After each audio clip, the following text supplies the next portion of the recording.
Hello everyone, मेरा नाम हरमन है। आज हम हमारे कंसोलिडेशन के चैप्टर को खत्म करने के बाद शीयर स्ट्रेंथ वाला चैप्टर शुरू करेंगे। पिछले लेक्चर में हमने वर्टिकल सेंट्रेंस का टॉपिक पूरा करके कंसोलिडेशन का चैप्टर भी खत्म कर दिया था। तो फिर आज उसके अगला स्टेप शीयर स्ट्रेंथ, वो वाला चैप्टर हम शुरू करके अपने सॉइल मैकेनिक्स के लेक्चर सीरीज को आगे बढ़ाएंगे। ये शेयर स्ट्रेंथ होती क्या है, हमारे सॉइल के कंटेक्स्ट में इसका क्या रेलेवेंस है, इन सभी चीजों को समझेंगे। पर उससे पहले मैं आपको बिल्कुल बेसिक चीज पे ले जाना चाहता हूं, एक ऐसी चीज जो आपने 11th क्लास में पढ़ी थी फिजिक्स में और इंजीनियरिंग मैकेनिक्स में भी अपनी तैयारी के दौरान पढ़ी होगी। वो कौन सी? वो ये कि अगर ये एक फ्लोर है, right, this is a floor, एक रफ फ्लोर है ये, right, this is rough floor. ध्यान दीजिए, स्मूथ नहीं है, स्मूथ वर्ड यहां पे मैं इस्तेमाल नहीं कर रहा, दिस इज रफ फ्लोर। ये एक आइडियलिस्टिक कंडीशन नहीं है, एक रियलिस्टिक कंडीशन है रफ फ्लोर। इसके ऊपर मेरा कोई एक ब्लॉक हो, this is my block, placed on this rough floor, right, this is my block. इस ब्लॉक को मैंने इस रफ फ्लोर के ऊपर रखा। इस ब्लॉक का कुछ ना कुछ वेट होगा, mg, ओके, mg वेट इस ब्लॉक का। इस वेट को काउंटरैक्ट करेगा नॉर्मल फोर्स वाला फोर्स, नॉर्मल फोर्स जो कि कांटेक्ट में होगा, which will be the force. ये आपने पढ़ा है 11th क्लास में, पढ़ा आपने, ये इंजीनियरिंग मैकेनिक्स में भी पढ़ा होगा अपनी तैयारी के दौरान, कि इस mg वाले फोर्स को न्यूटन्स थर्ड लॉ के अकॉर्डिंग, जो कि कहता है for every force there is an equal and opposite force, उसके अकॉर्डिंग इसके एक ऑपोजिट फोर्स आएगी। Let me draw it with this. इधर से जो इस ब्लॉक और इस रफ फ्लोर का कांटेक्ट है, इधर से एक फोर्स आएगी जिसको मैं नॉर्मल रिएक्शन का नाम दूंगा। सिंपली एन से हम इसको रिप्रेजेंट कर देते हैं, ठीक है, according to Newton third law, right. एक नॉर्मल रिएक्शन आएगी, ओके। दिस, इसका थोड़ा सा बनाने में इसकी ओरिएंटेशन थोड़ी गड़बड़ होगी। I can rub this, my duster is here, right. इसको बनाने में जो थोड़ी सी गड़बड़ी हुई है उसको मैं ठीक कर देता हूं ताकि आपको समझने में कोई दिक्कत ना आए। देखिए, ये mg की फोर्स लग रही है, इसी लाइन में, बिल्कुल सीधी वर्टिकल लाइन में एक नॉर्मल रिएक्शन आएगा यहां पे, जिसको हम n से रिप्रेजेंट कर रहे हैं, ठीक है। इस n की वैल्यू किसके इक्वल होगी? Of course equal to mg। अब इस ब्लॉक को मैं अगर मूव करने की कोशिश करूं विद फोर्स p, ये मेरा ब्लॉक है, इस पे मैं P फोर्स लगाऊं, P फोर्स लगा के मैं इसको पुल करने की कोशिश करूं इस ब्लॉक को, तो ये ऐसे आसानी से मूव नहीं होगा। ये जो रफ फ्लोर है ना, इसकी वजह से इंटरलॉकिंग होगी between this block and this rough floor, और जिसकी वजह से एक फोर्स आएगी जिसको हम कहेंगे फोर्स ऑफ फ्रिक्शन। एक फोर्स ऑफ फ्रिक्शन लगेगी between this block and this rough floor. F से मैं रिप्रेजेंट कर रहा हूं फोर्स ऑफ फ्रिक्शन को, ठीक है। इंटरलॉकिंग होगी between this block and this rough floor, बहुत ही छोटी इंटरलॉकिंग होगी वो, राइट, मतलब बहुत ही, उसका साइज बहुत ही छोटा होगा, हमको अपनी नेकेड आई से दिखेगा नहीं, माइक्रोस्कोप से दिखती हैं वो इंटरलॉकिंग्स। तो जो इस ब्लॉक और रफ फ्लोर के बीच में इंटरलॉकिंग है, उसकी वजह से एक फोर्स ऑफ फ्रिक्शन आएगी जो इस मूवमेंट को रेजिस्ट करेगी, जो पी फोर्स पुल कर रही है ना ब्लॉक को, जिसकी वजह से ब्लॉक मूव करने की कोशिश कर रहा है, पर ये force of friction, friction force इसको मूव नहीं करने देगी, राइट। एक रेजिस्टेंस है, ये स्लाइड करने की कोशिश कर रहा है, this block is trying to slide over this floor, पर ये फोर्स ऑफ फ्रिक्शन का ना, मैं नहीं स्लाइड करने दूंगी, ये कह रही है ना। इसकी वैल्यू, फ्रिक्शन की वैल्यू, फ्रिक्शन फोर्स की वैल्यू होगी F equal to mu into N. ये सब कुछ आपने पढ़ा हुआ है, इंजीनियरिंग मैकेनिक्स में भी पढ़ा है, 11th क्लास की फिजिक्स में भी आपने पढ़ा है मैकेनिक्स में।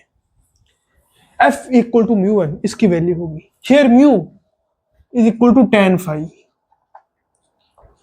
where phi is angle of friction between this block and this floor। तो ये आ जाएगा tan phi जो कि म्यू के इक्वल है, राइट, म्यू की value tan phi into n। इस phi को हम कहते होते हैं angle of friction between this block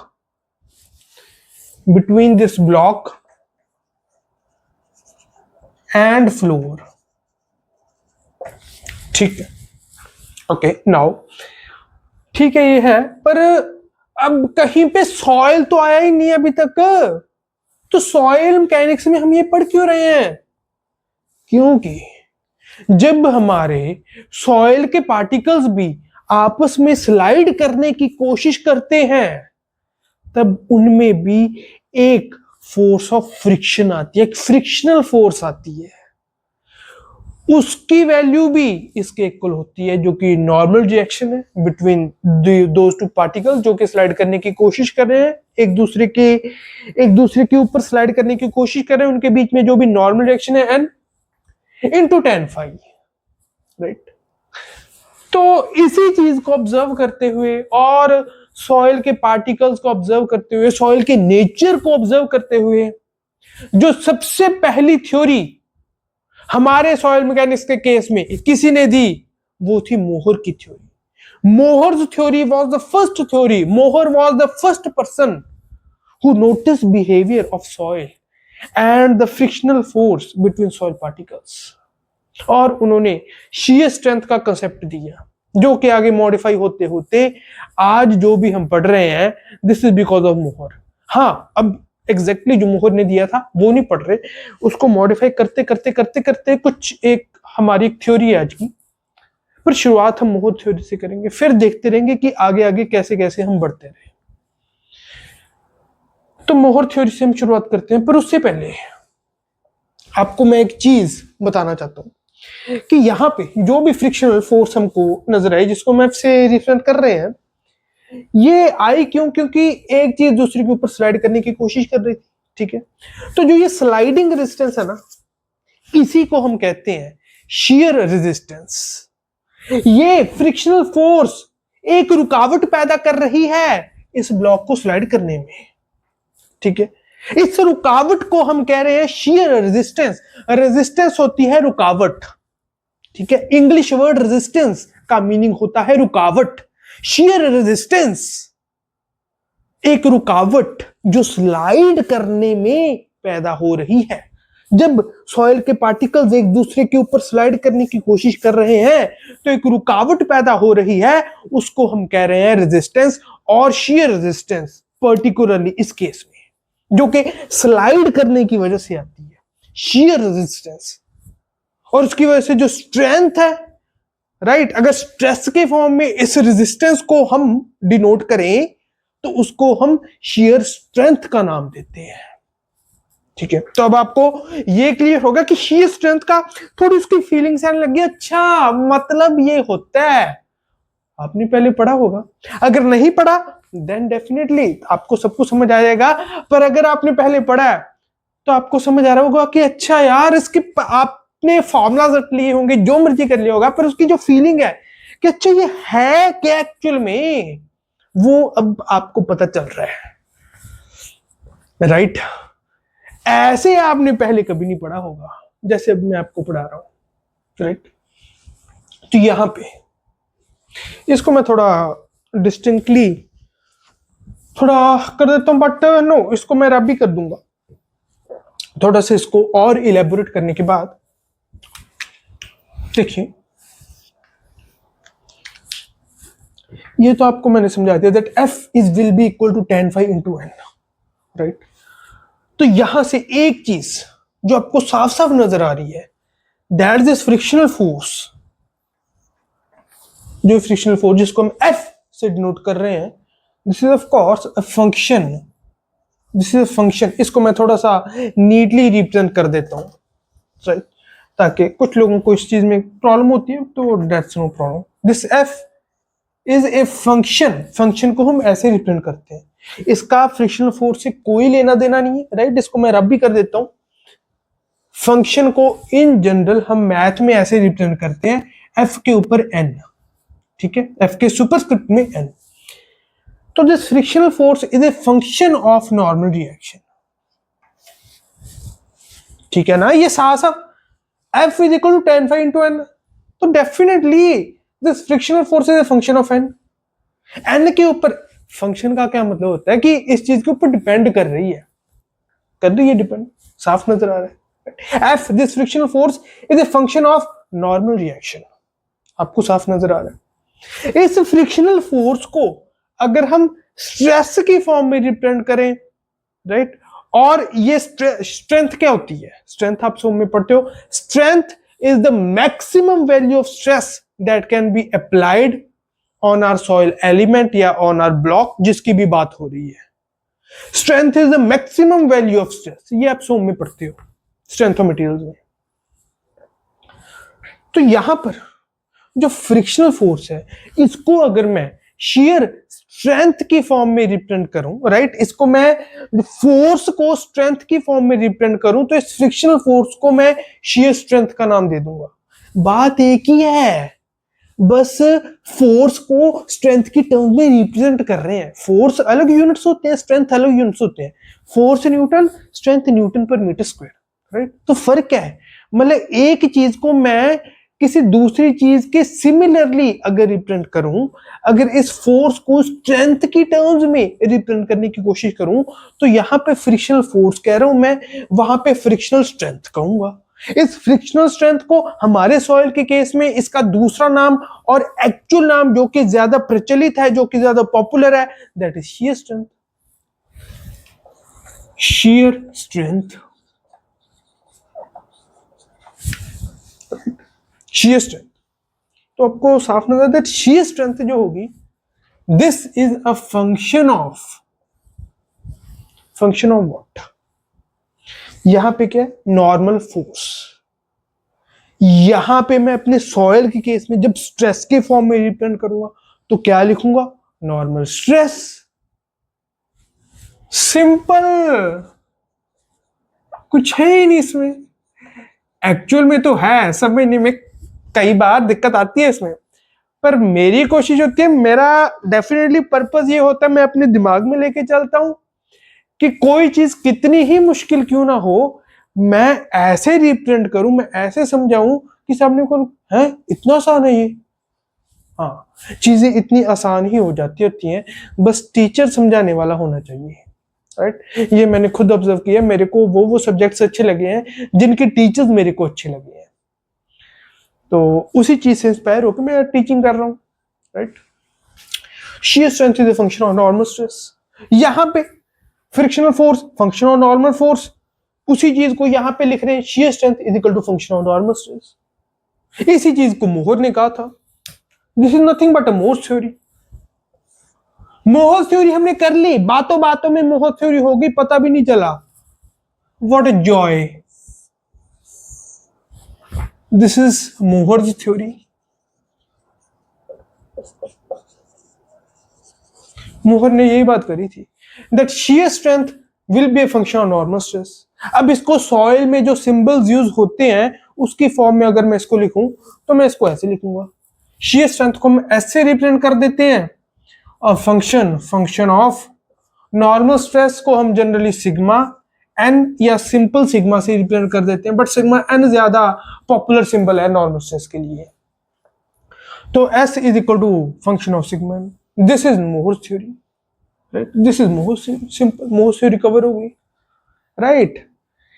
इसी चीज को अगर मैं ग्राफ की फॉर्म में रिप्रेजेंट करूं, तो क्या होगा देखते हैं। बट लेट मी, मेरे को भी क्लॉथ नहीं मिल रहा जिसको मैं यूज करता होता हूं, तो I will use the duster. Okay, simple है। इसी चीज को अगर मैं ग्राफ की फॉर्म में रिप्रेजेंट करूं, तो क्या आएगा, एक साइड ले लेता हूं shear स्ट्रेंथ, shear strength नहीं, shear stress लूंगा. Strength is the maximum value of stress that can be applied. ठीक है, तो यहां पर shear stress y एक्सिस के ऊपर, shear stress टाउ, यहां पर x एक्सिस के ऊपर normal stress sigma N. Okay, this is tau y axis के ऊपर. इसको थोड़ा नीचे करके रिटर्न कर देता हूं ताकि आपको किसी भी तरीके की, मैं नहीं चाहता किसी भी तरीके की किसी को भी कोई भी मिसअंडरस्टैंडिंग हो. टाउ ना, अब इस पे इसी चीज को मोहर ने ऑब्जर्व करा और देखा कि कैसी एनवेलप बन रहा है. उन्होंने कुछ टेस्ट किए अपने सॉइल के ऊपर. उस टाइम पे जो भी अपरेटस होगा पर्टिकुलर और सूटेबल अपरेटस, उससे उन्होंने जो टेस्ट किए, एक अपनी मोहर फेलियर एनवेलप दी कुछ इस तरीके की. इतना कर्वेचर नहीं था उसमें, there was a curvature but इतना नहीं था.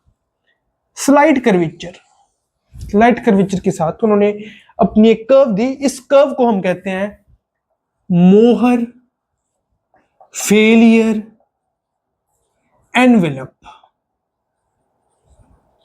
इस कर्व का नाम है मोहर फेलियर एनवेलप. कोई भी सॉइल, ध्यान रहे आपको, ये आपको ध्यान रहना चाहिए, बहुत ही इंपॉर्टेंट चीज बोलने जा रहा हूं मैं. आपसे ऑब्जेक्टिव में पूछी जा सकती है, आपसे इंटरव्यू में पूछी जा सकती है, कहीं पर भी पूछी जा सकती है. बहुत ही इंपॉर्टेंट चीज बोलने जा रहा हूं मैं, वो है कि कोई भी सॉइल इस मोहर फेलियर एनवेलप के ऊपर नहीं होगा. हियर अगर कोई पॉइंट है, नो सॉइल इस मोहर फेलियर एनवेलप के कुछ भी ऊपर, अगर मैं कुछ भी स्ट्रेस ले रहा हूं, इस स्ट्रेस के कॉरस्पॉन्डिंग कोर्स इतनी नॉर्मल स्ट्रेस और इतनी शीयर स्ट्रेंथ, मतलब ये कॉम्बिनेशन, ये वाला पॉइंट क्या डिनोट कर रहा है, इधर से मैं इधर जाऊं तो ये नॉर्मल स्ट्रेस, इधर से इधर जाऊं तो ये शीयर स्ट्रेंथ. मतलब this combination of normal stress and shear strength is not possible in our soil, not possible. कोई भी soil, no soil can be above Mohr failure envelope. Mohr failure envelope एक अपर लिमिट मार्क कर देती है कि ज्यादा से ज्यादा इतनी स्ट्रेसेस हो सकती हैं हमारे सॉइल के ऊपर, कि जैसे मान लीजिए ये मेरा सॉइल, ये पर्टिकुलर मेरी एक नॉर्मल स्ट्रेस है. इस नॉर्मल स्ट्रेस के कॉरस्पॉन्डिंग मोहर फेलियर एनवेलप ने मुझे ये बता दिया कि इस नॉर्मल स्ट्रेस के कॉरस्पॉन्डिंग इस नॉर्मल स्ट्रेस थोड़ी सी इधर होगी बाई चांस बनाते हुए, आई एम नॉट, चलो इसको मैं ठीक कर ही देता हूं. I am not a very very expert at drawing, but let's correct it. हम जो कर रहे हैं उसी के हिसाब से ही करेंगे. Let's correct this. इस पॉइंट की बात हो रही है हमारी, इस पॉइंट की, तो इस पॉइंट के कॉरस्पॉन्डिंग आप देखो अपनी कर्व के ऊपर कौन सा पॉइंट आ रहा है. ये आप अपनी कर्व के ऊपर चले गए ऐसे, अब इधर ऐसे मूव करो कि मतलब इस पर्टिकुलर नॉर्मल स्ट्रेस के कॉरस्पॉन्डिंग मैक्सिमम शीयर स्ट्रेस इतनी डेवलप हो सकती है अपने आपके सॉइल के ऊपर. अगर इससे ज्यादा शीयर स्ट्रेस आपने अपने सॉइल के ऊपर लगाने की कोशिश करी तो आपका soil fail. This is a maximum कि ऑन द वर्ज होगा फेल होने के. थोड़ा सा भी इसके ऊपर आपने बाउंड्री क्रॉस करी, soil fail. No soil, soil exist ही नहीं कर, एक्चुअल में सॉइल होगा पर फेल हो जाएगा, तो हम कहते हैं नो सॉइल. फेलियर कंडीशन को हम इग्नोर करते हैं कि यार है ही नहीं सॉइल. ये सॉइल वही है जो खड़ा है, जो लेट गया वो सॉइल ही नहीं है. अब जैसे आजकल बारिश पड़ रही है, बारिशों में पुल ऐसे गिर रहे हैं, तो मैंने एक YouTube शॉट देखा, उसमें कह रहा है कि पुल गिरा नहीं है, वो सेटल हुआ है. राइट, वो टेक्निकल टर्म में ही वाज राइट, बट उसका महत्व ही क्या है. अगर पुल सेटल ही कर गया तो उसमें पुल रहा ही नहीं वो. राइट, पुल का पर्पस ही डिफीट हो गया. तो मैं ये थोड़ा ना कहूंगा हाँ जी पुल है, सेटल कर गया ना, रहा ही नहीं वो, पुल ही नहीं रहा अब वो. राइट? तो दिस इज नॉनसेंस टॉकिंग। अगर आपका सॉइल फेल हो गया देन यू कैन नॉट क्लेम कि अब ये सॉइल है, नो। अगर खड़ा हुआ है अच्छी स्ट्रेंथ के साथ फिर ही आप क्लेम कर सकते हो that okay our soil is soil, good soil, आपने सही से डिजाइन किया है। फेल करके no, not a soil, right? No soil exist above Mohr failure envelope, क्योंकि वो फेल कर जाएगा, उस कंडीशन को हम लेके नहीं चल रहे, राइट? नो, ये मोहर फेलियर एनवेलप बनी कैसे? मोहर सर्कल आपने पढ़ी है सोम में, कैसे बनाते हैं ये भी आपने पढ़ी है। तो जो जैसे आपने मोहर सर्कल पढ़े हैं ना कि सोम में हम कैसे बनाते हैं, वैसे ही आपको इधर मोहर सर्कल बनाने, वैसे मोहर ने अपने मोहर सर्कल बनाए। ही कंस्ट्रक्टेड मोहर सर्कल्स, मोहर सर्कल अपने बनाए और उन मोहर सर्कल्स के corresponding, okay I know that this is not looking like a circle, पर मेरे को जो समझाने की कोशिश कर रहा हूं उसको समझने की आप कोशिश कीजिएगा कि उन्होंने मोहर सर्कल बनाए, ठीक है? मोहर ने, जबकि आप सोम में पढ़ते हो वो वाले मोहर सर्कल की बात कर रहा हूं मैं। मोहर सर्कल बनाए, उन मोहर सर्कल्स अपने टेस्ट किए, टेस्ट करके प्रिंसिपल स्ट्रेसेस डिटरमिन करिए, प्रिंसिपल स्ट्रेसेस डिटरमिन करने के बाद पर्टिकुलर जो अपने मोहर सर्कल हैं वो बनाए, जैसे आप सोम में पढ़ते हो। बनाने के बाद जो भी इन मोहर सर्कल्स की टेंजेंट बन रही थी ना, उस टेंजेंट को बनाया। देखिए, अब नजर दीजिए, आप नजर कीजिए इस पे। जो भी मैंने मोहर सर्कल 2 बनाए हैं, तो आप 3 बना लीजिए, 4 बना लीजिए, 5 बना लीजिए। पर बात यह है कि इन मोहर सर्कल पे जो भी एक टेंजेंशियल कर्व बन रही है ना, एक कर्व बन रही है जो कि टेंजेंट है इन सारे मोहर सर्कल्स के कॉरस्पॉन्डिंग, उस कर्व को बनाया था मोहर ने। उस कर्व का नाम दिया था मोहर failure envelope. Mohr failure envelope is nothing but it is a tangential curve. उस टाइम पे, अभी उसकी थोड़ी जो डेफिनेशन है वो थोड़ी मॉडिफाई हो चुकी है। अभी this is a straight line, पर जब मोहर ने बनाया then it was a curve, ठीक है? तो Mohr failure envelope at the time of Mohr जो कि उन्होंने बनाई थी, it is a curve which is tangential to Mohr circles, जो एक टेंजेंट पे कट करे, राइट? एक कर्वेचर सी फॉर्म करे, this is Mohr failure envelope. तो ये थी मोहर की थ्योरी कि उन्होंने कुछ मोहर सर्कल्स बनाए, ठीक है, corresponding to sigma N and tau. जो आपको पता है, आपने सोम में पढ़ा होगा कि जो मोहर सर्कल है वो ऐसे बनते हैं कि जो एक्स एक्सिस पे हम नॉर्मल स्ट्रेस लेते हैं, वाई एक्सिस पे हम शियर स्ट्रेस लेते हैं और हम मोहर सर्कल बना लेते हैं, ठीक है? बहुत ही आसान सा प्रोसेस होता है मोहर सर्कल को बनाने का, वो आप सोम में पढ़ते हो। पर यहाँ पे हम सॉइल मैकेनिक्स ही पढ़ रहे हैं, ठीक है? वहां पे मैं जाऊंगा, डिटेल में जाऊंगा, तो हमारा ये चैप्टर नहीं कवर हो पाएगा। तो ठीक है, मोहर सर्कल बनाने, उन मोहर सर्कल्स पे टेंजेंट बना दी, तो देख लिया दैट ओके दिस इज अ मोहर फेलियर एनवेलप, राइट? उस हिसाब से मोहर ने बता दिया दैट ओके shear strength जो इस एस में लिख रहा हूं ना, this is nothing but maximum value of shear stress tau. यहां पे जो टाउ है ना, इसकी maximum value is shear strength। इस मैक्सिमम वैल्यू ऑफ टाउ, जिसको हम shear strength का नाम दे रहे हैं, इसको हम टाउ एफ एफ से भी रिप्रेजेंट कर देते हैं। अभी यहां पे I am facing the shortage of space, तो ये तो चीज आपको क्लियर हो ही गई, तो इसको अब मैं रब कर देता हूं, राइट? मोहर थ्योरी अभी भी चल रही है, बस खत्म होने वाली है 1-2 मिनट में। ये जो शीयर स्ट्रेंथ की मैक्सिमम वैल्यू मैंने आपको बताई, इसकी जो मैक्सिमम वैल्यू है, ठीक है, मैक्सिमम वैल्यू ऑफ टाउ है शीयर स्ट्रेंथ, ऐसे डिनोट कर देते हैं इसको हम टाउ एफ एफ से भी रिप्रेजेंट कर देते हैं। अब जो ये टाउ एफ एफ होता है, दिस इज नथिंग बट इसका नाम है वैल्यू शीयर स्ट्रेस। टाउ किस चीज को रिप्रेजेंट कर रहा है? शीयर स्ट्रेस को, ठीक है? सोम में भी यही टर्मोलॉजी और यही सिंबल्स इस्तेमाल होते हैं। So this is shear stress at failure on failure plane. So this is shear stress at failure on failure plane. ये इंपॉर्टेंट वर्ड्स हैं, failure and on failure plane. जो पहले वाला है first symbol, it is denoting plane. जो ये second symbol है, this is denoting failure. ठीक है, अब ऐसा क्यों है, इसके लिए मैं फिर से सोम का सहारा लूंगा ये चीज समझाने के लिए। देखिए, सोम में आप पढ़ते हो कि एक हमारा स्ट्रेस एलिमेंट होता है। ठीक है, उस स्ट्रेस एलिमेंट के ऊपर हम जो स्ट्रेसेस है उनको जब हम रिप्रेजेंट करते हैं तो ऐसे करते हैं sigma X, sigma Y, right, this is sigma Y, this is sigma x.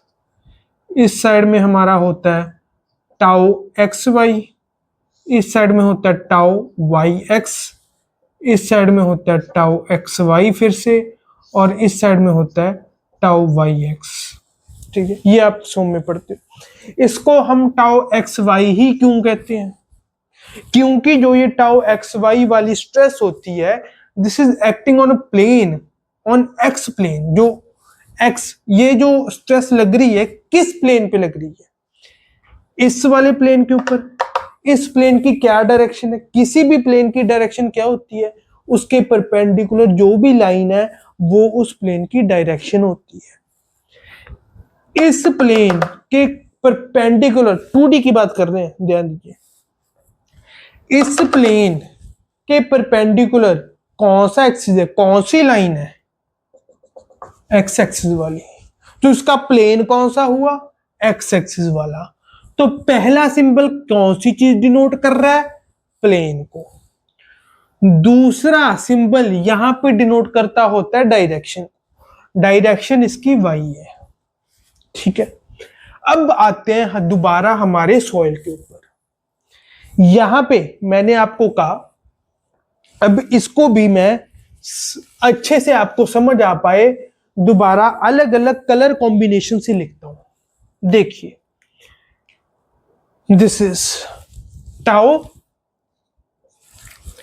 F F.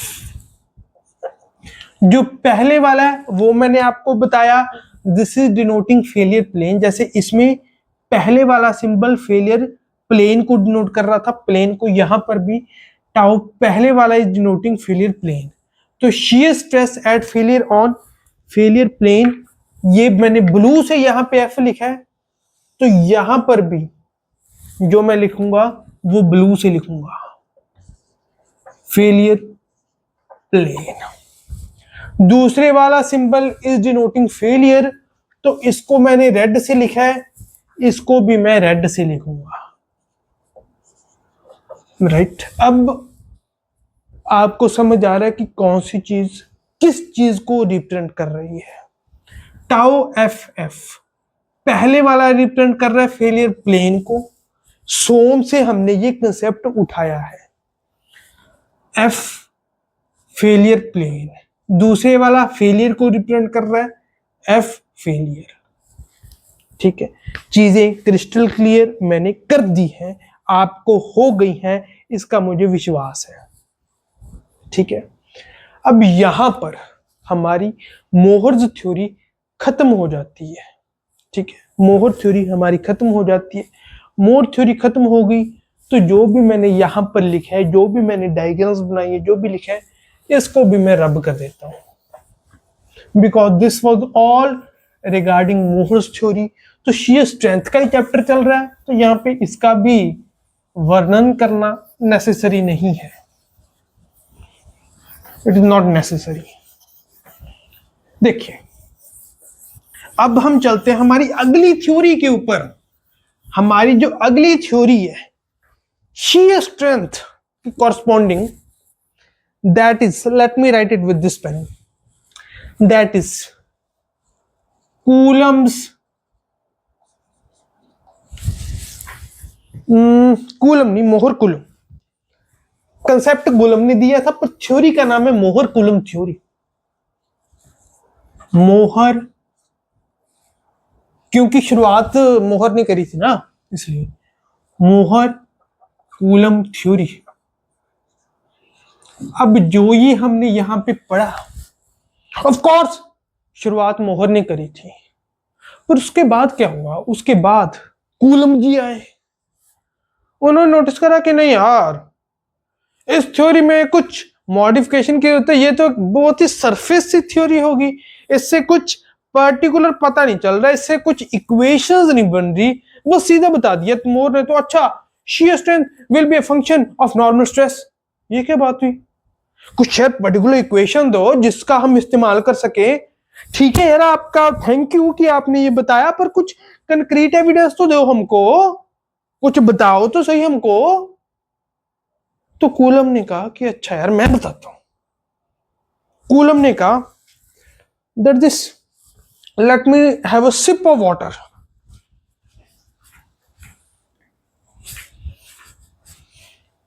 Brightness is okay. वैसे भी अभी मुझको नजर आ रहा है कि 30 मिनट्स हो गए हैं।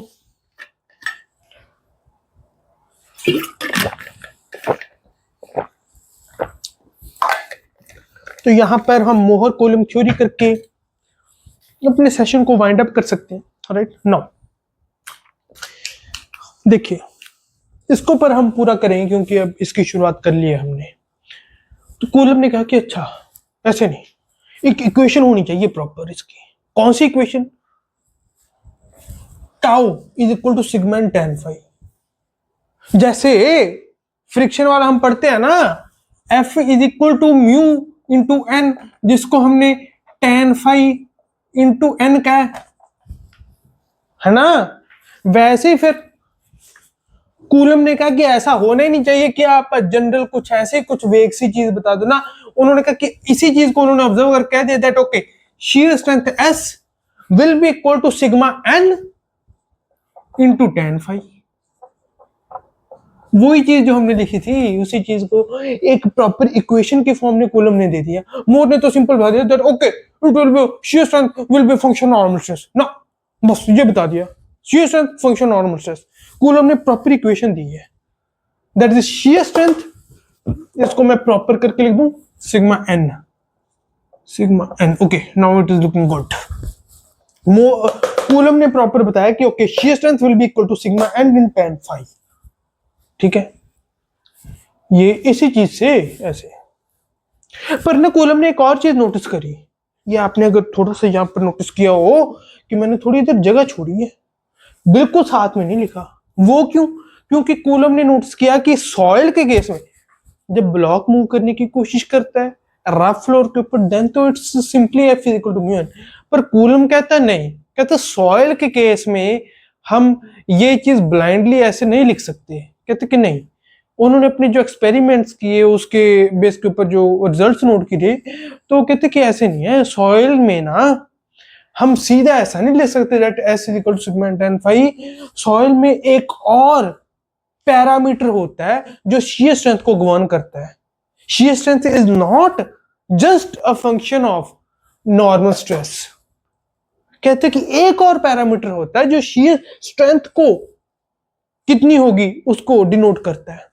राइट, वो पैरामीटर उन्होंने कहा that this parameter is C, cohesion.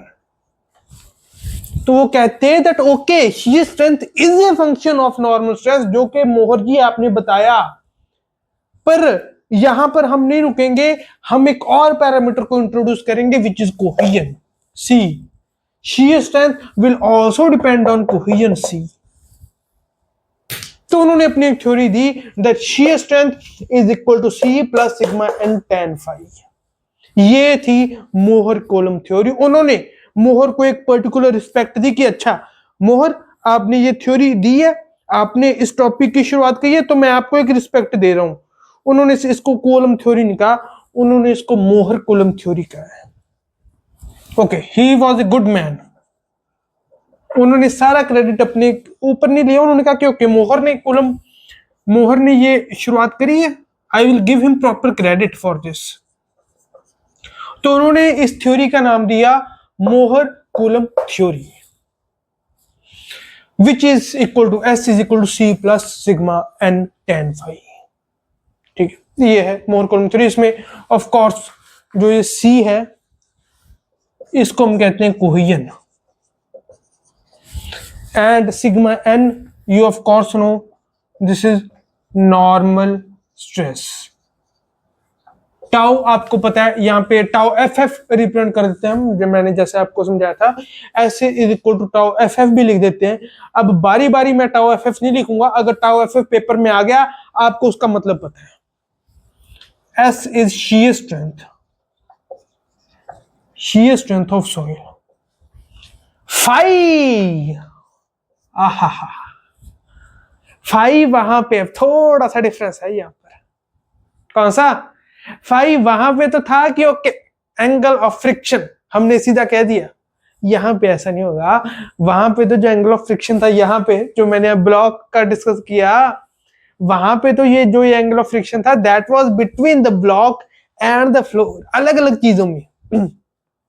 यहां पर सॉइल के पार्टिकल्स एक दूसरे के ऊपर रोल करने की कोशिश कर रहे हैं, ठीक है ना, स्लाइड करने की कोशिश कर रहे हैं। यहां पर सीधा नहीं कह सकते एंगल ऑफ फ्रिक्शन ना, सॉइल का इंटरनल है, वो इंटरनल मैटर है उसका। सॉइल के इंटरनल में ही एक सॉइल के ही सॉलिड्स हैं जो एक दूसरे के ऊपर रोल करने की कोशिश कर रहे हैं, तो यहां पर सीधा एंगल ऑफ फ्रिक्शन कहना गलत होगा। This is angle of friction, बिल्कुल है ये एंगल ऑफ फ्रिक्शन। पर अच्छा नाम, अच्छा जो इसका है that is angle of internal friction.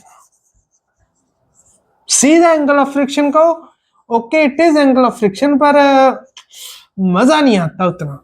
जो इंटेलिजेंट स्टूडेंट होगा, जिसके कंसेप्ट अच्छे से उसने अंडरस्टैंड किए होंगे, वो कहे this is angle of internal friction. Simple angle of friction नहीं, angle of internal friction. Internal है, सॉइल के इंटरनल जो पार्टिकल्स हैं वो एक दूसरे के ऊपर रोल करने की कोशिश कर रहे हैं। वहां पे अलग अलग चीजों में था, राइट। कोहेजन भी क्या होता है? कोहेजन यहाँ पे मैंने सी लिखा है, कोहेजन जनरल वर्ड्स होते हैं, फ्लूइड मैकेनिक्स में भी आप यूज करते हो, अलग अलग हमारे इंजीनियरिंग में ये टर्म्स यूज होती हैं, कोहेजन, एडहेजन। कोहेजन होता है एक ही तरह के पार्टिकल्स में जो फोर्स ऑफ अट्रैक्शन है, एडहेजन जो अलग अलग तरह के पार्टिकल्स में फोर्स ऑफ अट्रैक्शन है। यहाँ पे सॉइल के एक ही तरीके के पार्टिकल्स हैं जिनमें फोर्स ऑफ अट्रैक्शन है, राइट। जैसे लड़का और लड़का, इन दोनों की दोस्ती, दिस इज कोहेजन। जो एक ही तरीके के पार्टिकल्स हैं, कोहेजन, राइट। तो यहां पर C is cohesion, phi angle of internal friction. Now इसकी कोई जरूरत नहीं है, हमने समझ लिया जो भी समझना था। This is well understood. Now ये हमने पढ़ लिया, अब हम बात कर लेते हैं, राइट। हमने बस यही है मोहर कूलम थ्योरी और कुछ नहीं, ठीक है। मोहर कूलम थ्योरी हमने डिस्कस कर लिया, तो this is my, here is my duster. तो मोहर कूलम थ्योरी हमने डिस्कस कर ली है, इसको मैं इस साइड पे कर देता हूं, मोहर कूलम थ्योरी। पर बाद में ना, जब ट्रजागी ने अपना इफेक्टिव स्ट्रेस का प्रिंसिपल दिया, आफ्टर ट्रजागी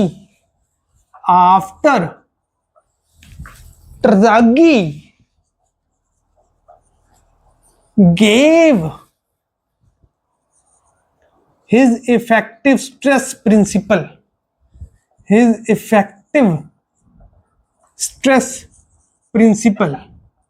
जब उन्होंने अपना इफेक्टिव स्ट्रेस वाला प्रिंसिपल दिया, इफेक्टिव स्ट्रेस वाला कंसेप्ट दिया, इफेक्टिव स्ट्रेस कंसेप्ट या प्रिंसिपल, फिर then Mohr Coulomb theory was modified. और अब जो मॉडिफाइड मोहर कूलम थ्योरी है, मॉडिफाइड मोहर कूलम थ्योरी, वो कैसी है उसको देख लेते हैं। मॉडिफाइड मोहर कूलम थ्योरी वो कुछ इस तरीके की है, that S is now C dash plus sigma N, यहां पे सिग्मा एन था, यहां पे sigma N bar tan phi dash, right. यहां पे C dash is effective cohesion, effective cohesion, right. Effective मतलब जो कि पोर वाटर प्रेशर के निकल जाने के बाद सॉइल आपस में जुड़ गए, राइट। सॉइल की आपस में कोहेजन है, इंटरमोलिकुलर अट्रैक्शन है, उसकी बात कर रहा हूं मैं। Effective cohesion here, effective cohesion ये कब हो रही है?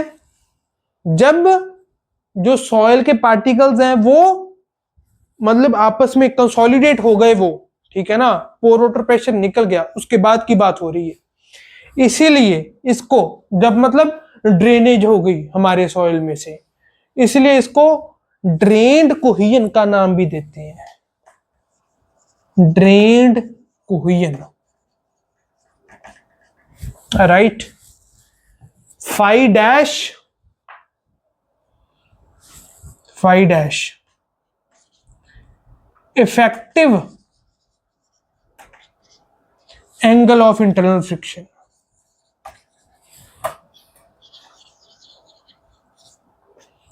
Phi dash is what effective angle of internal friction.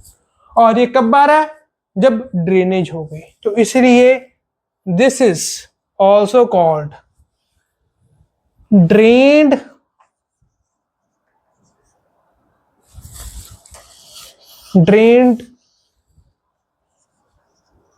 Internal, short में लिख रहा हूं मैं जगह की कमी की वजह से, ड्रेन्ड इंटरनल फ्रिक्शन एंगल, ठीक है, राइट। फाई डैश को हम ड्रेन्ड इंटरनल फ्रिक्शन एंगल भी कह देते हैं। तो अब हमारे पास 3 थ्योरी होगी, और जो ये तीसरी थ्योरी है, this is the newest theory, ठीक है, this is the most modified and कि जो सबसे नई थ्योरी है, this is this one, right. तो अब बात आती है कि क्या हमको सारे क्वेश्चन, क्योंकि सबसे नई ये वाली थ्योरी है, क्या सारे क्वेश्चन इसके हिसाब से सॉल्व करने हैं? तो आंसर शॉर्ट में अगर मैं इसका एक वर्ड में आंसर दूं, then the answer is no, you don't have to solve all the questions with this. कहीं पर हमको मोहर कोलम थ्योरी, जो कि S is equal to C plus sigma N tan phi को रिप्रेजेंट कर रही है, कहीं पर हमको S is equal to C dash plus sigma N bar tan phi modified Mohr Coulomb theory, इसका इस्तेमाल करना पड़ेगा। मतलब कहीं पर तो हमको मोहर कोलम थ्योरी का इस्तेमाल करना पड़ेगा, कहीं पर मॉडिफाइड मोहर कोलम थ्योरी का इस्तेमाल करना पड़ेगा, डिपेंडिंग ऑन क्वेश्चन में क्या कहा गया है। अब ये क्या कहा गया है, इसके ऊपर हमारा most of the chapter focused होगा। इक्वेशन पढ़ ली हमने, एक और इक्वेशन पढ़ लेंगे, वो भी इंपॉर्टेंट होती है शीयर स्ट्रेंथ की। जो शीयर स्ट्रेंथ के चैप्टर में मेनली 2 इक्वेशन इंपॉर्टेंट है। पहले तो ये वाली इक्वेशन, ठीक है, इसको मैं एक ही इक्वेशन गिन रहा हूं। दूसरी एक और इक्वेशन होती है, वो भी हम पढ़ेंगे, वो अगले लेक्चर में हम पढ़ेंगे। ये 2 इक्वेशंस इंपॉर्टेंट होती हैं शीयर स्ट्रेंथ वाले चैप्टर में। तो डिपेंड करेगा कि कौन सी इक्वेशन लगानी है, वो मैं आपको सिखाऊंगा, ऐसे नहीं छोड़ दूंगा, कंफ्यूज नहीं छोड़ दूंगा। मैं अपनी स्टूडेंट लाइफ में कंफ्यूज रहा हूं, कौन सी इक्वेशन लगानी है, कैसे करना है, इन सारी चीजों में कंफ्यूज रहा हूं मैं। पर जैसे मैं आपको समझाऊंगा वैसे आपको इतनी सी भी कंफ्यूजन नहीं होगी, ठीक है। तो अब जैसे इसके हमने नाम लिख लिए, S is equal to C dash plus sigma N bar tan phi dash के, इसकी जो एक इक्वेशन जो यूज की जाती है ना, वो मैं प्रॉपर अब इस थ्योरी को लिखने के बजाय, राइट, मैं एक प्रॉपर इक्वेशंस ही लिखता हूं और उनके प्रॉपर आपको नाम बताता हूं, ठीक है। इसको मैं मोहर कूलम थ्योरी, ठीक है, इस तरफ मोहर कूलम थ्योरी का डेटा ही लिखूंगा मैं, और इस तरफ मैं मॉडिफाइड मोहर कूलम थ्योरी का डेटा ही लिखूंगा। पर आपको टर्मिनोलॉजी से मैं रूबरू कराऊंगा। टर्मिनोलॉजी जो भी पेपर में आए, कौन सी टर्मिनोलॉजी आ सकती है क्वेश्चंस के दौरान, उस टर्मिनोलॉजी से मैं आपको पूरी तरह रूबरू कराऊंगा और मैं आपको ये रिकमेंड कराऊंगा कि इस टर्मिनोलॉजी को आप अच्छे से समझ लीजिए और याद रखिए। रटने को नहीं बोल रहा, पर याद करने को जरूर बोल रहा हूं। समझाऊंगा, उसके बाद आपको याद रहनी चाहिए। देखिए, इस तरफ तो सीधा मोहर कॉलम थ्योरी से होंगी हमारी बातें। इस तरफ जो भी इक्वेशन, ये आपके जो क्वेश्चंस है उसके पॉइंट ऑफ व्यू से बहुत इंपॉर्टेंट है। मॉडिफाइड, वैसे तो अब तक जो भी कराया है सब कुछ इंपॉर्टेंट था, बट अभी न्यूमेरिकल्स के पॉइंट ऑफ व्यू से बोल रहा हूं मैं। जिन जिन स्टूडेंट्स को भी न्यूमेरिकल्स में दिक्कत आती है उनके लिए बहुत इंपॉर्टेंट है, क्योंकि टर्मिनोलॉजी जब मैं क्लियर करने जा रहा हूं। देखिए, मोहर कॉलम थ्योरी में तो सीधा S is equal to C plus sigma n tan phi कहा गया था। एक और तरीके से इस इक्वेशन को लिखा जाता है, that is S is equal to C U plus sigma n tan phi u। इसको, क्योंकि ये टोटल स्ट्रेस है, राइट, तो इसको हम कुछ इस तरीके के लिखते हैं। मैं इस चीज को रब करके ना, क्योंकि आपको अच्छी समझ आ चुकी है, एक अच्छी अंडरस्टैंडिंग बन चुकी है, तो इन चीजों को मैं क्लियर कर देता हूं। अब यहां पर जो C है उसको तो हम सीधा टोटल कोहेजन कह देते हैं, ठीक है, क्योंकि यहां पर इफेक्टिव का कोई हम पार्ट नहीं ले रहे, वो आपको सीधा यहां से नजर आ ही रहा है। यहां पर हम S की जगह SU भी लिख देते हैं। ऐसे लिख दें तब भी ठीक है, SU लिख दें तब भी ठीक है। C होता है टोटल कोहेजन, C को हम टोटल कोहेजन या सिंपली कोहेजन का नाम दे देते हैं। इसके क्या क्या नाम हो सकते हैं मैं आपको बता रहा हूं, टोटल कोहेजन, सिंपली कोहेजन और CU अनड्रेन्ड कोहेजन, ठीक है, क्योंकि अभी ड्रेनेज हुई नहीं है। ड्रेनेज, ध्यान दीजिए, नॉर्मल स्ट्रेस, टोटल स्ट्रेस मैं ले रहा हूं, तो अभी ड्रेनेज नहीं हुई है, कंसोलिडेशन नहीं हुई है, तब जो शियर स्ट्रेंथ है उसकी बात कर रहा हूं मैं। अनड्रेन्ड कोहेजन,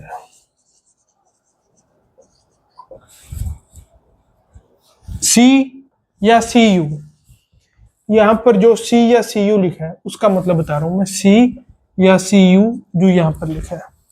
उसके बाद आप देखिए,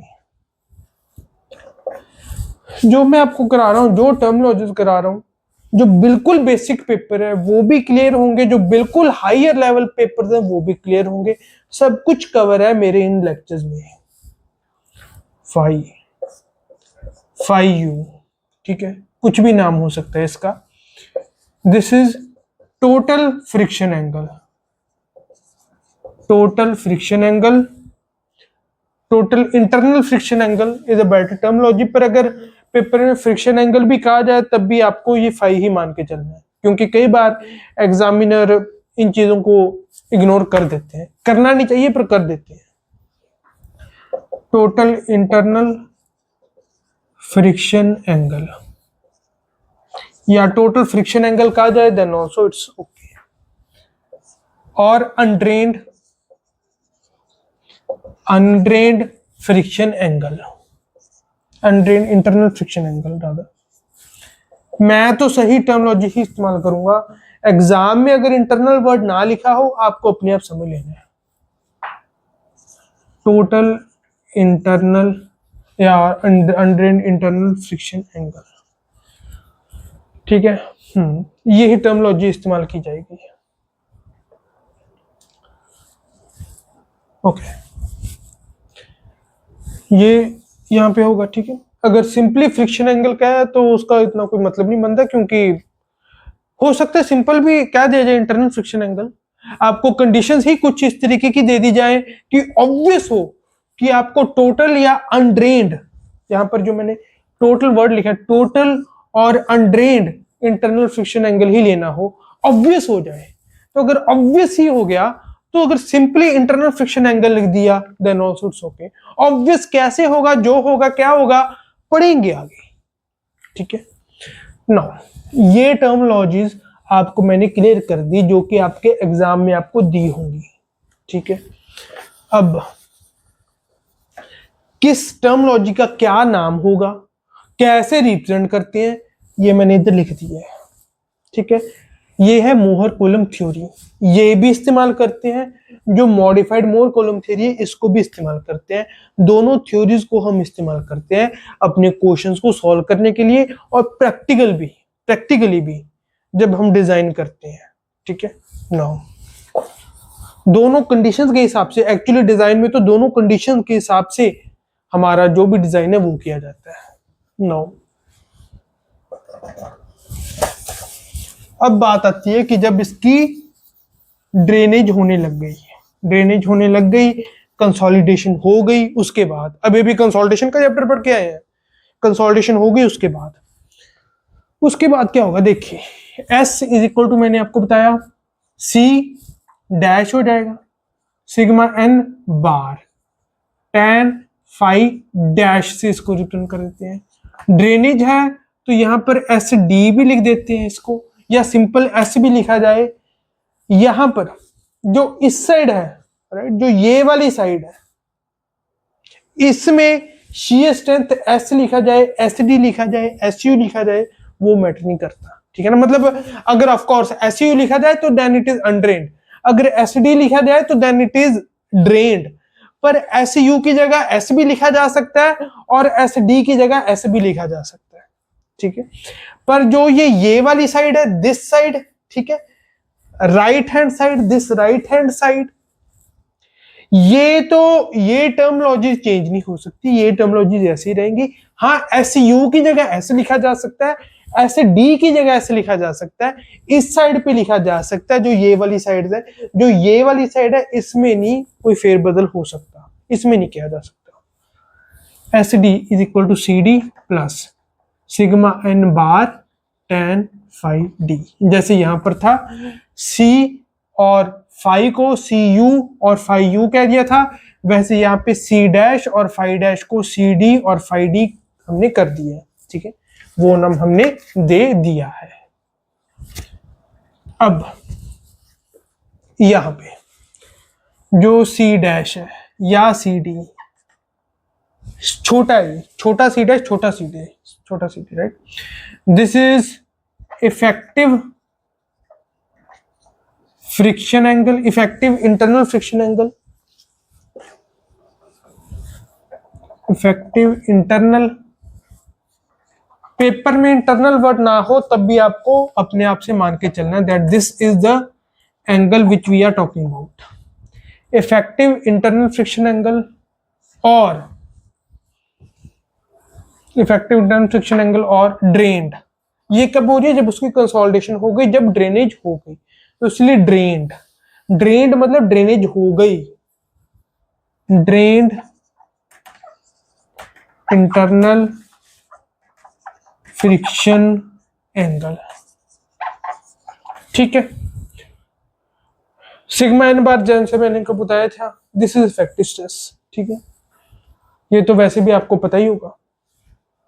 नाउ अगर नहीं भी पता तो अब मैंने आपको बता दिया, लिखा भी था मैंने यहां पर phi डैश और phi d, phi डैश और phi d, this is effective internal friction angle,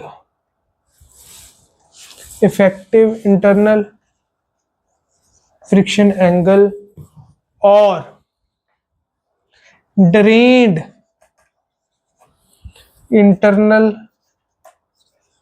friction angle, ठीक है। अब ये मैंने आपको जो टर्मोलॉजीज हैं कौन कौन सी इस्तेमाल की जा सकती हैं वो मैंने आपको बता दी। इस साइड वाली जो ये राइट हैंड साइड है, ये टर्मोलॉजीज मैंने आपको बता दी, चाहे वो मोहर कूलम थ्योरी की बात हो या मॉडिफाइड मोहर कूलम की थ्योरी की बात हो।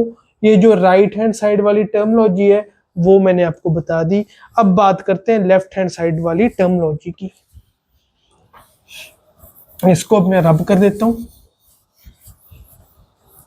अब जो लेफ्ट हैंड साइड वाली टर्मोलॉजी है उसको मैं लिखता हूं।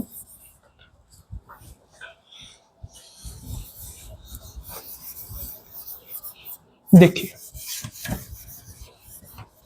जो ये वाली है राइट हैंड साइड वाली लिख ली। अब जो लेफ्ट हैंड साइड वाली है SU, जो ये SU है इसको हम अनड्रेन्ड shear strength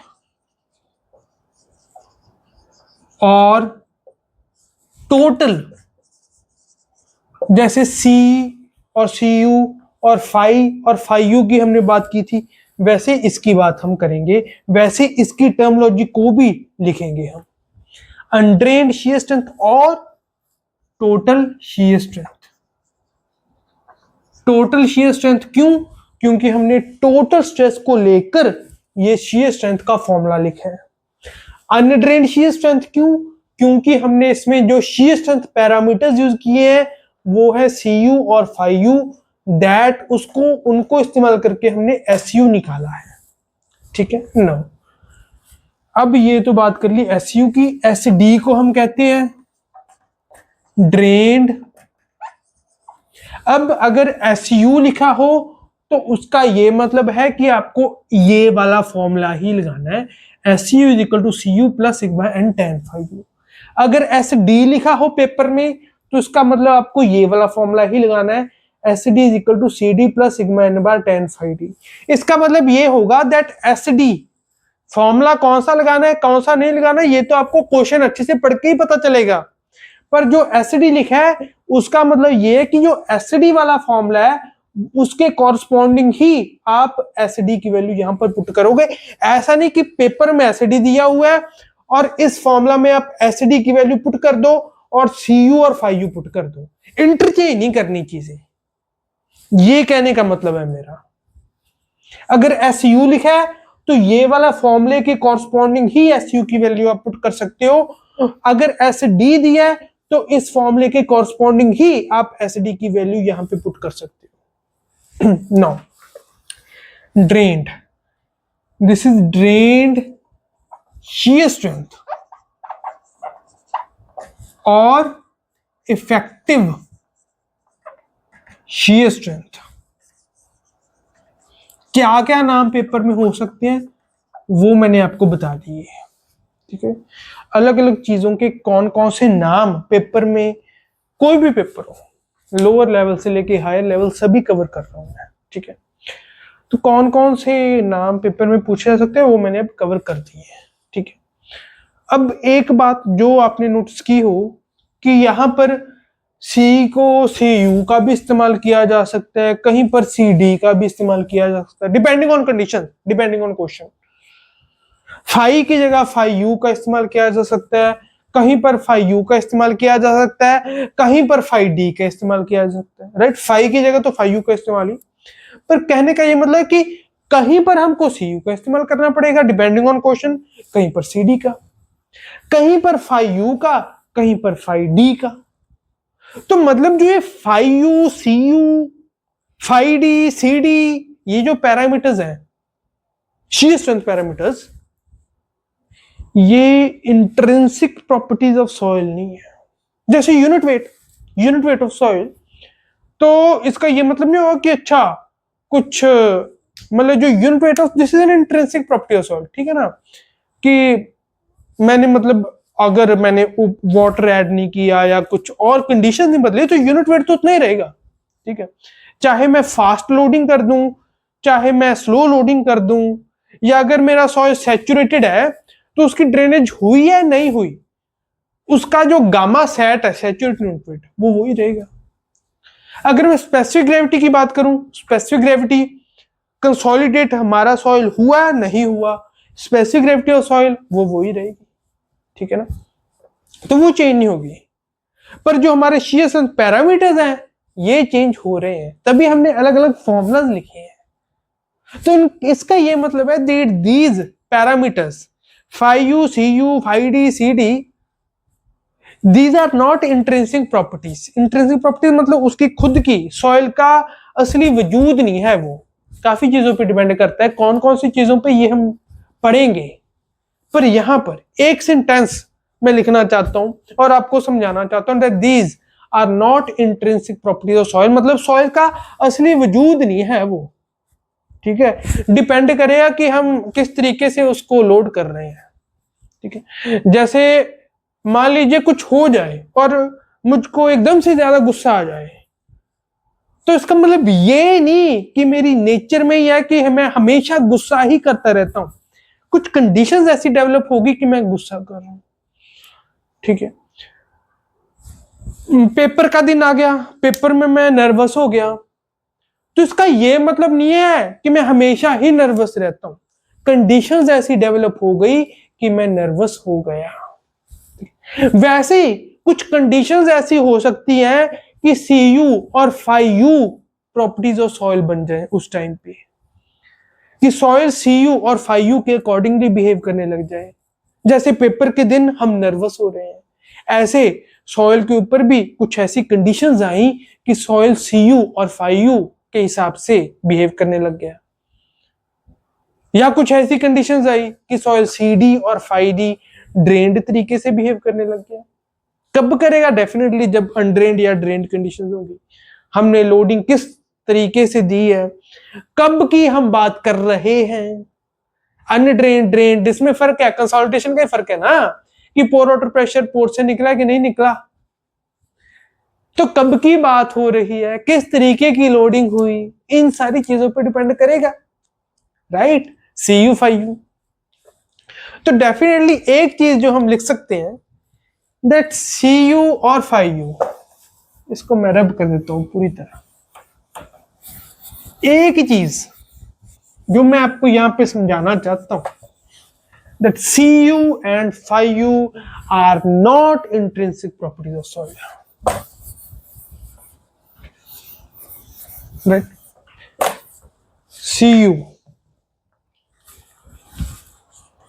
Φu, Cd, Φd मतलब cohesion and angle of internal friction, right. कहने का ये मतलब है that cohesion and angle of internal friction of soil, internal friction of soil are not intrinsic properties। जैसे specific gravity is an intrinsic property, intrinsic property का आपको मतलब अब समझ आ गया कि जो सॉइल का वजूद ही हो, जैसे ये उंगली मेरा वजूद ही है, ठीक है, ये हाथ ये मेरा वजूद ही है, कि जो डिपेंड करे, ये मार्कर मेरा वजूद नहीं है, जब मैं पढ़ा रहा हूं तब मैं इसको पकड़ रहा हूं, ठीक है। तो जो उसका वजूद है, these are not intrinsic properties of soil, not intrinsic properties of soil, ठीक है। these depend, किस किस चीजों पे डिपेंड करती है ये, वैसे जब हम ट्रायगियल शीयर टेस्ट करेंगे, बहुत इंपॉर्टेंट टेस्ट है हमारे शीयर स्ट्रेंथ के चैप्टर में, वो करेंगे तब आपको ये चीजें क्लियर होंगी, बट स्टिल मैं आप लिख देता हूं, ठीक है, वो चीजें हालांकि पूरी तरीके से वो तभी क्लियर होंगी जब हम ट्रायगियल शीयर स्ट्रेंथ वाला ट्रायगियल शीयर टेस्ट करेंगे हम अपने शीयर स्ट्रेंथ वाले चैप्टर में। दीज प्रॉपर्टीज डिपेंड ऑन, काफी पैरामीटर्स हैं, उसमें से ज्यादा पैरामीटर्स मैं कवर करने की यहां पे कोशिश करता हूं। वाटर कंटेंट ऑफ सॉइल, ठीक है, water content of soil, definitely type of soil तो डिपेंड करेंगे ही करेंगी, कौन सा सॉइल है इस पे तो डिपेंड करेगा ही करेगा। क्ले और सैंड, इसकी तो डेफिनेटली सैंड के पार्टिकल अपने दिमाग में एज्यूम करो, एक तरफ चीकनी मिट्टी हो, एक तरफ रेगिस्तान की रेता हो, अलग अलग बिहेव डेफिनेटली करेंगे। Type of soil, water content, type of loading, drainage conditions,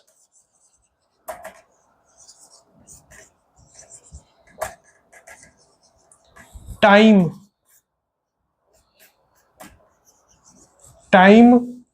at which these properties, time at which shear strength is calculated,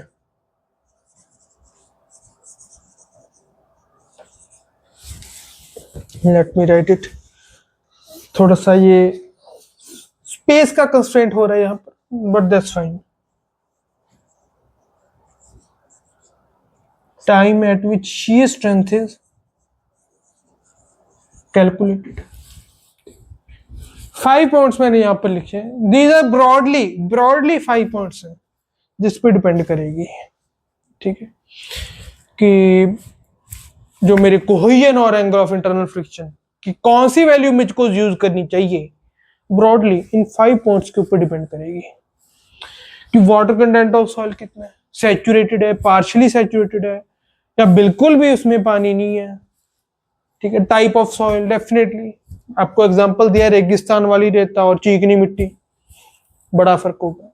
third, type of loading, fast loading कर रहा हूं या स्लो करके लोडिंग कर रहा हूं, consolidation का रेट इफेक्ट होगा ना उससे. फोर्थ, ड्रेनेज कंडीशंस, कंसोलिडेशन का चैप्टर पढ़ के आए हो अभी. ड्रेनेज कंडीशंस पता ही है आपको, 2 वे ड्रेनेज, 1 वे ड्रेनेज, या ड्रेनेज अलाउ कर रहे हो नहीं कर रहे हो, कैसे डिपेंड करती है उस पर कंसोलिडेशन, डिटेल में पढ़ा हमने. Fifth, time eight which shear strength is calculated. Definitely consolidation हो गई है तो ड्रेन शेयर पैरामीटर्स, कंसोलिडेशन नहीं हुई है तो अनड्रेन शेयर पैरामीटर्स, राइट. और भी कुछ, मतलब वैसे कंसोलिडेशन हो गई है नहीं होगी इसके बेस के ऊपर मैंने आपको बता दिया, पर सिर्फ उस पर डिपेंड नहीं करता. मैंने जैसे आपको बताया इन सारी चीजों पर डिपेंड करता. और डेफिनेटली जब हम लैब में टेस्ट कर रहे हैं, क्योंकि सिर्फ कंसोलिडेशन हो गई है उस पर डिपेंड नहीं करता, उस कंसोलिडेशन होने के बाद भी आपने ड्रेनेज अलाउ करी या नहीं करी उस पर डिपेंड करता है. इसलिए मैंने यहाँ पर ड्रेनेज कंडीशंस वाला भी 4th पॉइंट लिखा है. सीधा अगर सिर्फ इस चीज पे डिपेंड करता तो सिर्फ 5th पॉइंट में लिख देता और कुछ ना लिखता. ठीक है, टाइम वाला पॉइंट लिख देता. सभी पॉइंट्स 5 पॉइंट्स लिखे. और अगर डेफिनेटली अगर हम जब टेस्ट परफॉर्म कर रहे हैं लैब में तो definitely 6th point, type of test, इस पे भी डिपेंड करेगी, राइट. तो इन सारी चीजों के ऊपर कोहेजन और एंगल ऑफ इंटरनल फ्रिक्शन, ये क्या क्या वैल्यू होंगी ये डिपेंड करेंगी. ठीक है, तो इसी के साथ ही हमने आज काफी टाइम इस पे इन्वेस्ट किया है. शीयर स्ट्रेंथ के जो बेसिक्स है उनको हमने सीखा है. अभी बेसिक्स ऑफ शीयर स्ट्रेंथ तो कवर हो गए हैं, पर स्टिल सम डेरिवेशंस इससे रिलेटेड वो भी पेंडिंग है. वो जब डेरिवेशंस हो गए तब हम कह सकेंगे कंप्लीटली कि जो शीयर स्ट्रेंथ है के बेसिक्स है ना वो हमारे क्लियर हो गए हैं. अब हम थोड़ा एडवांस लेवल पे मूव कर सकते हैं. अभी तो हम बेसिक्स में ही चल रहे हैं. ठीक है, अभी बेसिक्स पूरी तरह खत्म नहीं हुए. अब एक डेरिवेशन हम करेंगे, देन वी कैन से कि अच्छा अब थोड़े बेसिक्स हमारे बिल्ड हो गए हैं. ये जो क्लास थी this was an important and basic class shear strength के ऊपर, इंपॉर्टेंट एंड बेसिक. तो मुझे उम्मीद है कि आज के लेक्चर में आपको हर एक चीज अच्छे समझ आई होगी. जो न्यू स्टूडेंट्स है जिन्होंने शीयर स्ट्रेंथ का चैप्टर कभी भी नहीं पढ़ा उनको भी मदद मिली होगी, और जिन्होंने पहले पढ़ा हुआ है उन्होंने तो फर्क देखा ही होगा कि पहले मैंने ऐसे पढ़ा था, अच्छा ऐसे भी शीयर स्ट्रेंथ वाला चैप्टर अप्रोच किया जा सकता है. उनको इस बात का अंदाजा हो रहा होगा. जो पहली बार पढ़ रहे हैं उनको तो लग रहा होगा कि यार बहुत ही आसान चैप्टर है, क्योंकि मेरा पढ़ाने का तरीका ही कुछ ऐसा है. तो आपको अगर मदद मिल जाए तो आपसे एक रिक्वेस्ट है कि इसको और भी अपने जो साथी हैं उनसे शेयर करना, ताकि और भी स्टूडेंट्स को इसकी इंफॉर्मेशन मिले, right. So with this we wind up our today's lecture. Thank you very much.